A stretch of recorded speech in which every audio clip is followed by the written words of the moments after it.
read your thoughts.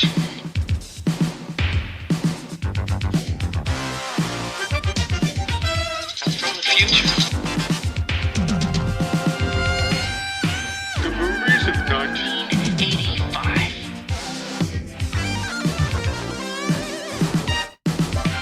Hello, and welcome to the year 1985. My name is Jason Hutchins, and I am broadcasting live from 40 years in the past. I have my trusty bingo machine by my side, and I'm going to spin it right now to select this week's movie. So let's go. Well, a bit of a malfunction there, if you heard that. I don't think this bingo machine is going to last much longer. The number that's popped out is number 33.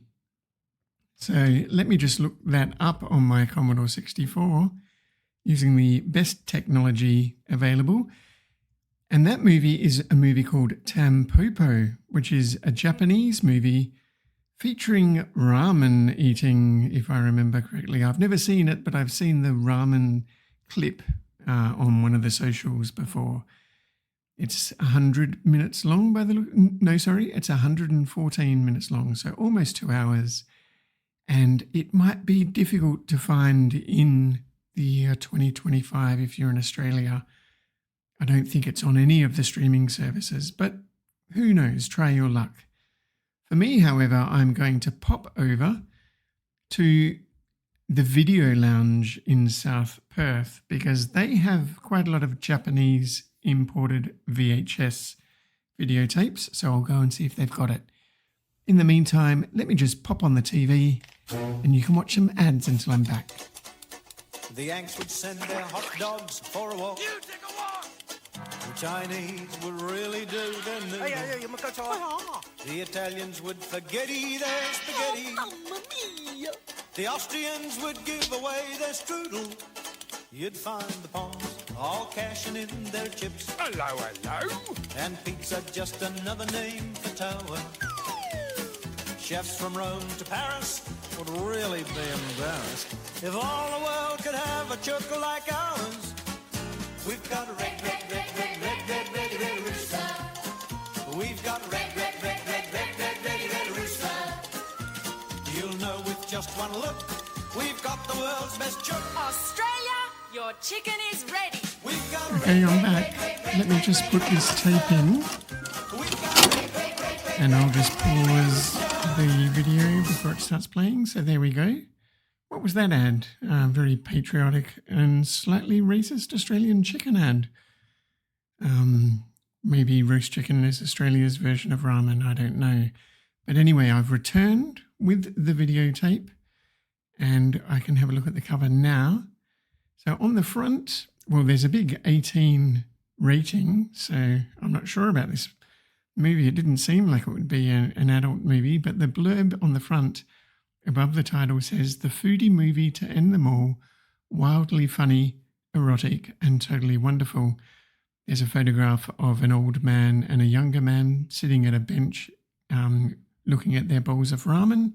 Behind them, another young man, or maybe the same one, and a woman are in a bit of a romantic embrace. So they're sort of playing up that angle of it, I suppose. Flipping over to the back, there's 3 photographs. There's a woman and a young child.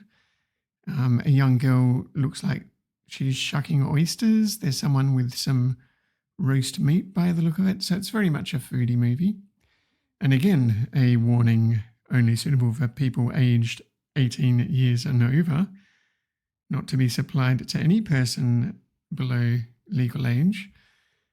And it says Japanese with English subtitles. It's always how I like to watch foreign movies, so that's good. The director is Juzo Itami, and there's some other names there. I'll get to them later, perhaps.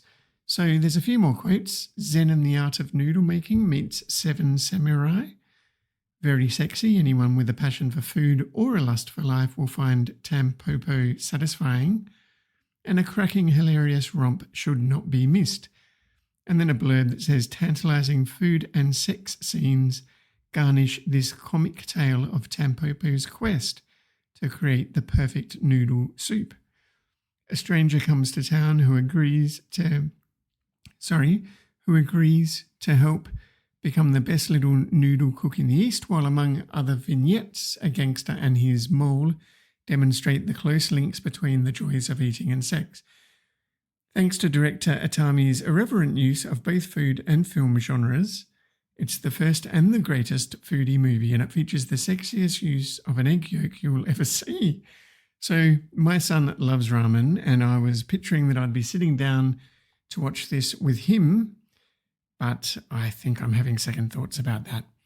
Anyway, I'm going to press play on tape now and watch the almost 2-hour-long movie Tampopo, which I've never seen before, while you listen to the preview. And please stick around until afterwards, and I'll be discussing my impressions of the movie and then jumping into the news free zone to discuss the news as it happened 40 years ago today.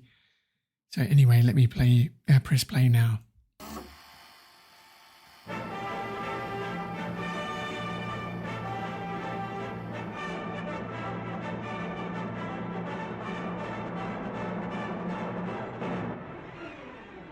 ラーメンウエスタンって何のこと？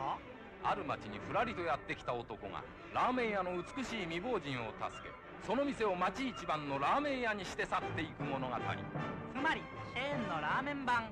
それがタンポポだ。なんだ戻せ。できるまで何でもやるぞ。ずらり勢ぞろいした色とりどりの男。フルーツアラモードみたいな。そして可愛い女たち。うわー。蓋を開けると美味しそうな男と女がぎっしり詰まっている。幕の内弁当みたいな。それがタンポポだ。鴨南蛮、エビの踊り、北京ダック、チャーハン、生牡蠣、オムライス、ゆり根の味噌汁、焼肉、納豆、スパゲッティ。ものすごい食欲。どこ行くんですか？こっち。何するんです？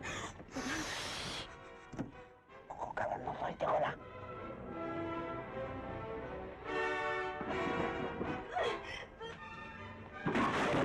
ああ、てめえらの当たり前に作った当たり前のラーメンとやらを食べさせてもらおうじゃねえかい。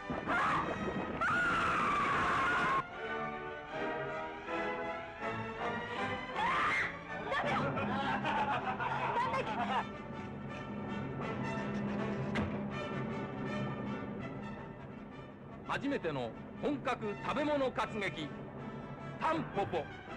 お腹を空かせて見に行こう。 Well. Yeah. I found out why there was that 18 plus warning on the back of the videotape. Interesting, bizarre, fascinating, amazing movie. I'm giving this movie 5 stars. Let's just start there. This has gone straight into my classics, I think. I really wish I'd seen this earlier. It's really, really good, but weird. The egg yolk scene being one of the weird scenes. I forgot to say at the beginning that it's week 11 of 1985. That's Tuesday the 12th of March to Monday the 18th of March, 1985. So just to know we're episode 11, week 11.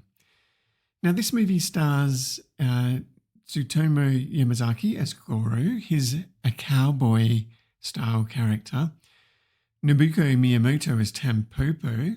She's the ramen shop owner. There's Ken Watanabe, who's perhaps the most well-known to a Western audience. He was in Inception. He plays a character called Gun, who's the sidekick to Goro, the cowboy. There's Koichi Yakusho, who's a white-suited Yakuza gang member who is involved in that egg yolk scene. But maybe I'll go through the first 20 minutes of this movie. So Koichi Yakusho, the Yakuza, he and his girl enter a crowded movie theatre, and they sit right down the front while his underlings prepare a sumptuous feast and pour champagne.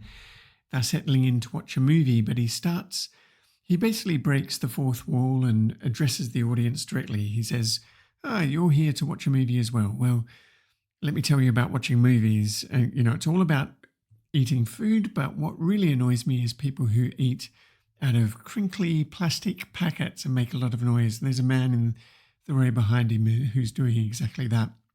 And he goes and threatens this man's life and says, if you eat out of that packet during the movie, I'm going to kill you. And nobody's watch alarm had better go off because that will drive me berserk. Now, obviously, this is very similar to giving that little warning at the beginning of a movie these days saying turn off your mobile phone. But back then it was turn off your watch alarm on your digital watch, because it is 1985 after all. Now, they settle in and start watching the movie, and then we start seeing the movie that they're watching, which is a black and white movie. There's two men driving a truck through the rain. Now, this turns out to be Goro and Gun. So Goro is dressed as a cowboy. He's got a cowboy hat on, a leather jacket, a flannelette shirt, and he's driving a milk truck. So literally a mechanical cow. So the roof of his milk truck has bull horns on it. So it looks like a bull, and he's hauling milk around, driving from village to village. And the rain is pouring, it's nighttime. They're driving their milk truck, and Gun, sitting next to him, is reading out loud from a book.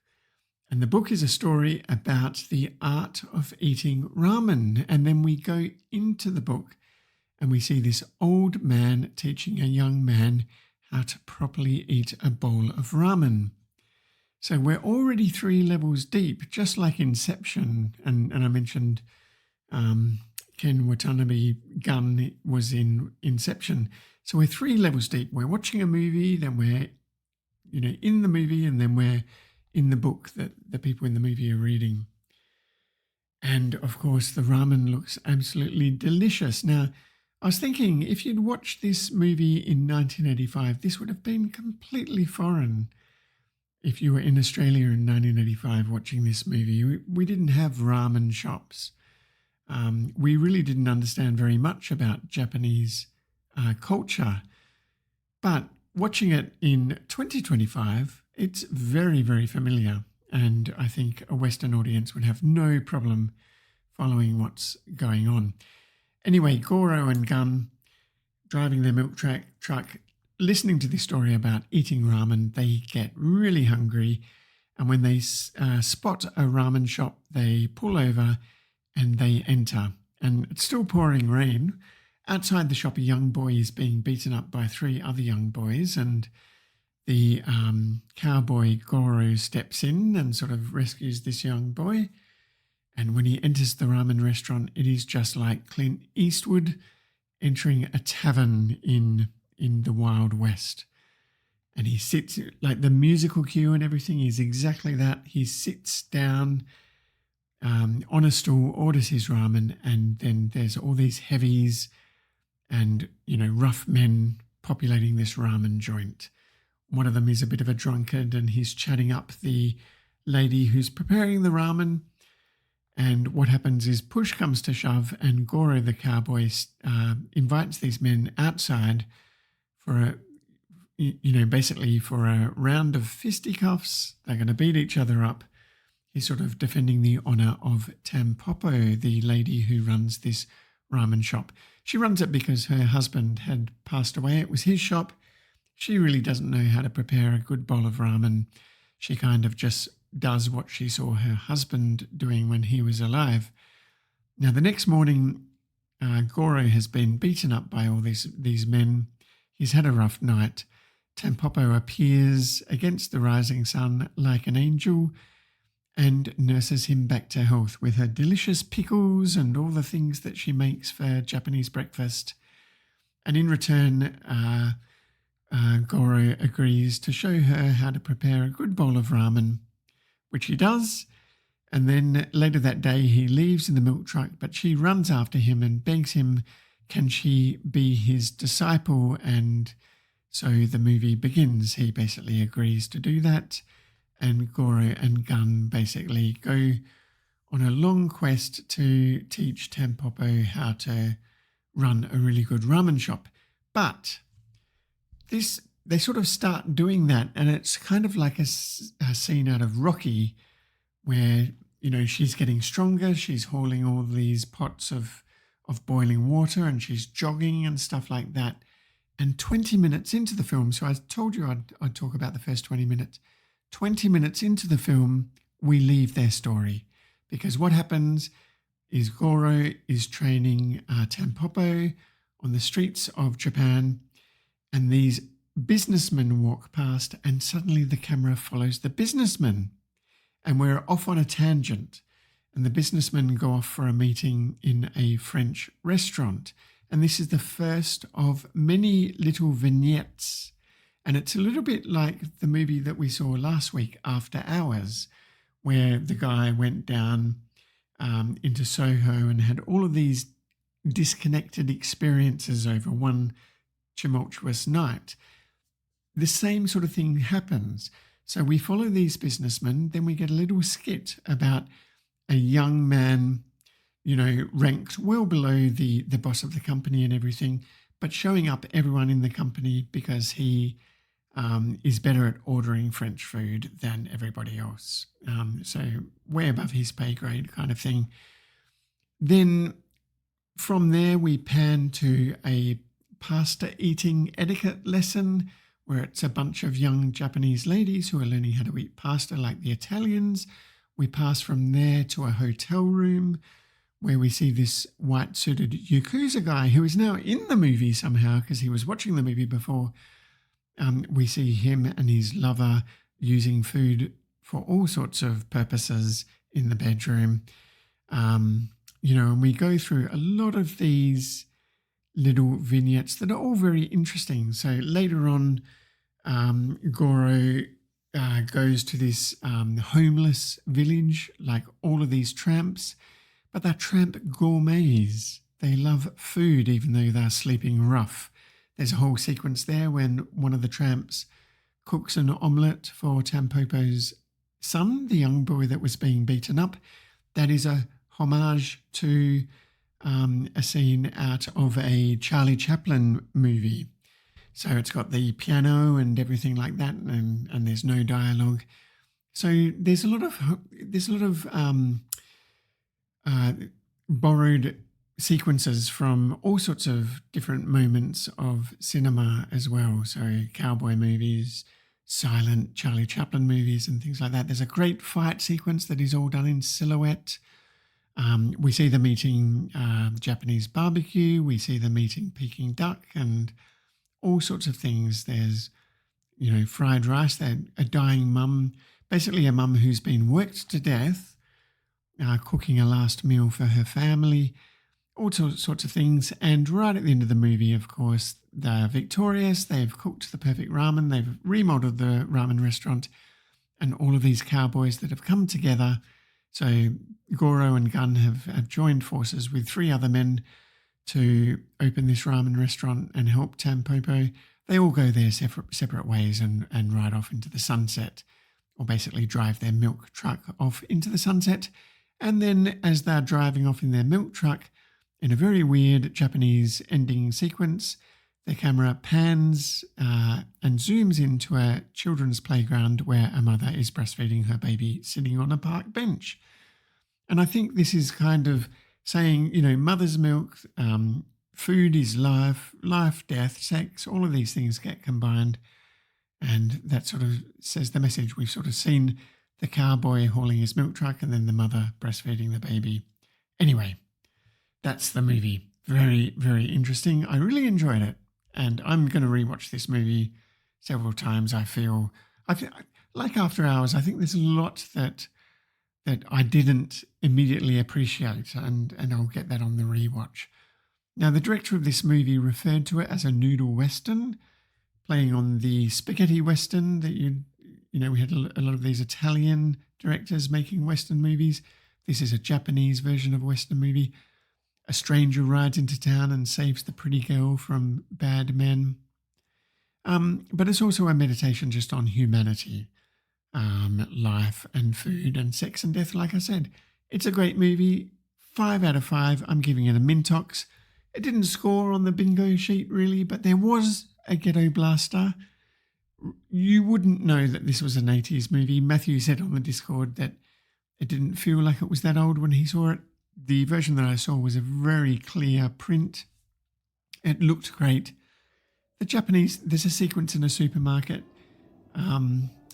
that just looks like a modern supermarket. You wouldn't know that it was in 1985. So, really good. See this movie if you can. Tampopo, one of my favourites of this year so far. But now...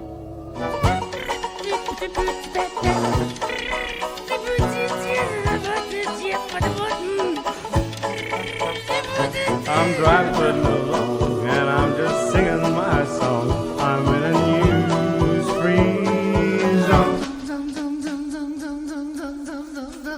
So, welcome to the News-Free Zone, everybody. That moment of the podcast where we look back on the news as it was 40 years ago in 1985, so we don't have to watch the news in 2025.